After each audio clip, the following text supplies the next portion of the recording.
Karena ada beberapa, hati-hati ya, jangan terjebak yang viral-viral. Wah, lagi ini murah, baru buka. Sementara ada brand lain yang udah lebih established, bisa jadi investasinya lebih mahal.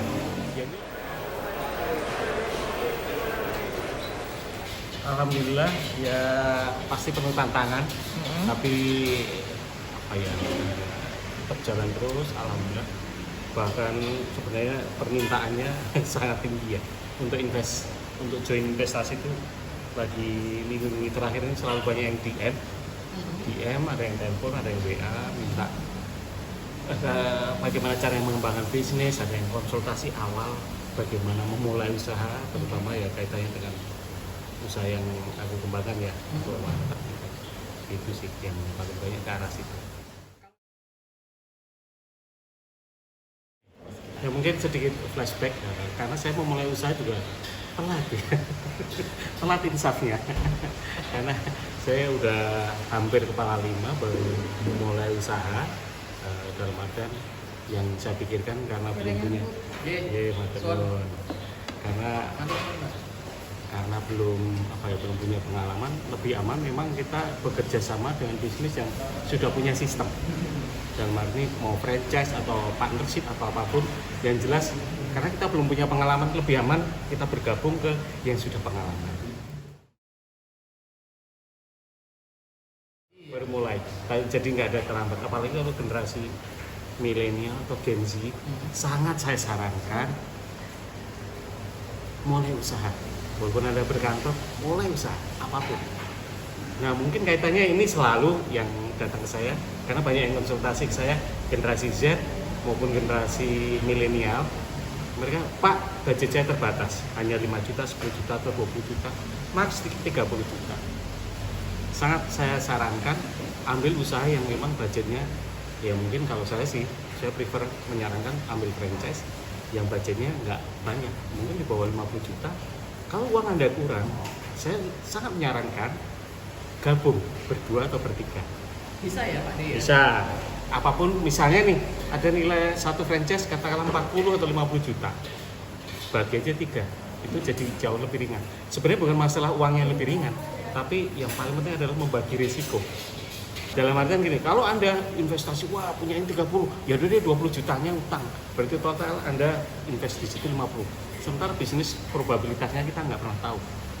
Ya anggap aja 50-50 ya. Bisa bangkrut, bisa sukses. Atau bisa tengah-tengah, hanya so-so. Nah kalau Anda punya 50 juta, anggap yang ekstrim. Ternyata bisnisnya tidak berjalan sebagaimana yang diharapkan, artinya Anda kehilangan 50 juta. Berbanding terbalik, kalau Anda katakan bertiga, 50 juta bagi 3 mungkin berapa tuh? 17 juta, 18 juta ya kan? Sekitar situ, di bawah 20 juta. Artinya risiko Anda hilangnya juga hanya senilai itu, di bawah 20 juta. Pertama, risiko keuangannya jadi kecil, risiko kehilangannya. Yang kedua, mungkin tidak akan membuat Anda menjadi kapok. Artinya mau lagi bisnis. Berbeda kalau kehilangan 50 atau 60. Itu mungkin, wah kehilangan besar ya. Mungkin Anda akan mulai jadi takut untuk memulai bisnis. Jadi saran saya mulai yang dari yang kecil. Bisa, kalau memang katakanlah ada sebenarnya beberapa bisnis itu yang di bawah 20 juta ya. 5 juta ya Anda tinggal gabung aja bertiga atau berempat. Gabungin satu, cari teman yang satu visi, mulai belajar. Karena apa? Sebenarnya spiritnya, kalau boleh saran, sebenarnya spiritnya adalah bukan untuk mencari untung. Apalagi mencari kaya, masih jauh ya. Tapi Anda cari pengalaman. Karena sense bisnis Anda akan terlatih ketika mulai satu bisnis dengan modal kata 5 juta tadi. Tapi Anda punya waktu untuk belajar, mempelajari sistem bisnisnya seperti apa. Jadi anggap 5 juta itu kayak uang kuliah ya, uang kursus yang Anda siapkan. Syukur berhasil. Kalaupun gagal, Anda nggak apa-apa, Anda tetap dapat ilmu. Karena ada beberapa, hati-hati ya, jangan terjebak yang viral-viral. Wah lagi ini murah, baru buka. Sementara ada brand lain yang udah lebih established, bisa jadi investasinya lebih mahal. Yang ini lebih murah. Kalau boleh yang sudah pengalaman 2 tahun, 3 tahun, dan sudah teruji. Dan Anda bisa lihat cabang-cabangnya seperti apa perkembangannya. Apakah si franchise owner-nya juga terlibat? Atau hanya lepas tanggung jawab? itu harus hati-hati. Oke, kalau saya mungkin agak melawan arus dengan beberapa teman-teman pebisnis yang franchise-nya ambisi dalam satu tahun sekian ribu cabang atau sekian ratus cabang. Kalau kami berdua dengan Pak Edi, partner saya, kami dalam waktu sekarang baru 1,5 tahun, kami mempelajari benar apakah bisnis ini bisa dikembangkan, bagaimana plus minusnya, learningnya apa, ini kami pelajari. Nah, mulai sekarang baru kami lepas franchise murni. Itu setelah kami berupaya belajar. Karena kalau kita sendiri, mohon maaf, franchise ownernya aja masih belajar dan nggak ngerti, tiba-tiba udah jualan, bagi saya itu konyol banget. Kalau ada ketemu masalah, kasihan dok, investornya jadi kelinci percobaan. Ya.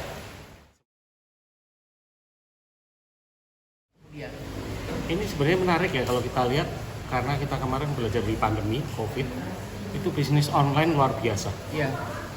Termasuk yang melalui ini ya, melalui aplikasi seperti Gojek atau Grab ataupun Shopee, Food dan segala macam, mereka semua rame-rame buka itu. Bahkan ada yang namanya cloud kitchen. Yes. Jadi kita buka bisnis tanpa harus punya Dapur bersama. Intinya dapur bersama. Apa yang terjadi? 2 tahun terakhir setelah pandemi sudah terkendali, bisnis online turun. Termasuk GoFood dan lain-lain itu setahu saya turun. Dan itu jatuhnya jadi tidak semurah dulu, bahkan sekarang jadi jatuhnya lebih mahal. Jadi harus hati-hati juga untuk masuk ke digital. Era digital boleh dibilang, kalau saya bilangnya apa ya, sudah menemukan titik equilibriumnya ya, jadi dalam artian titik seimbangnya. Jadi dulu meledak, tapi sekarang udah sesuai ya, mungkin situ. Di satu sisi secara konvensional offline berkembang, justru berkembangnya luar biasa. Saya melihatnya mungkin di kawasan BSD dan Gading Serpong, setiap kali ada ruko baru pasti rame banget. Dan saya udah membuktikan 2 tahun terakhir itu selalu ruko baru langsung rame. Ruko baru artinya apa? Tren untuk offline tetap sangat tinggi. Nah, menunya ini macam-macam. Tadi ada apa? Makanan, lauk dan menu dan segala macam. Kan ada beberapa tren, katakanlah makanan yang kekinian, ada lagi kalau saya bilangnya kekunoan. Nah, tinggal sebenarnya nggak ada yang salah mau kekinian atau kekunoan, itu bebas-bebas saja. Tergantung Anda setnya ada di mana. Katakanlah kalau saya mungkin kekunoan, makanya kami mengambilnya dari sisi warteg.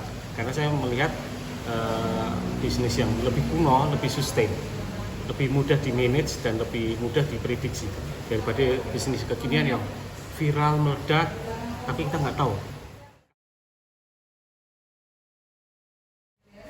Oke, kalau saya sih satu, intinya yang mungkin mirip iklan e-commerce ya, mulai aja dulu, nggak usah mikir.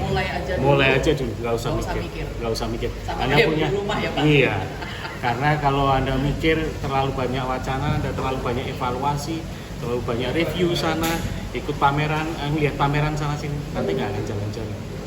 Mulai aja dulu, tapi saran saya satu, kalau bisa uangnya nggak usah yang besar-besar dulu, anggap aja Anda masih belajar. Jadi risikonya juga makin kecil. Begitu Anda sudah pede, baru naik lagi nanti. Masalah investasinya ya bisa diatur dari yang kecil dulu, nanti pelan-pelan ditingkatkan. Mumpung masih Anda mungkin saat ini masih jadi katakanlah pegawai kantoran, itu saat yang paling tepat. Karena apa? Anda nggak pusing tiap bulan pikir penghasilan dari mana. Sisihkan penghasilan Anda, saya nggak tahu 20%, 30%, tabung. Plus THR Anda jangan diutak-atik, bonus Anda jangan diutak-atik, jangan untuk beli ganti handphone, nggak usah. Terus saran saya, tabung buat mulai modal usaha, jalankan sekarang. Karena nggak pernah ada waktu yang tepat kapan mulai. Tapi kalau menurut saya satu, mulai ya sekarang. Mulai aja dulu. Luar biasa. Nggak usah nunggu. Sip. Matur sembah nuwun Pak De. Sip, sami-sami. Thank you.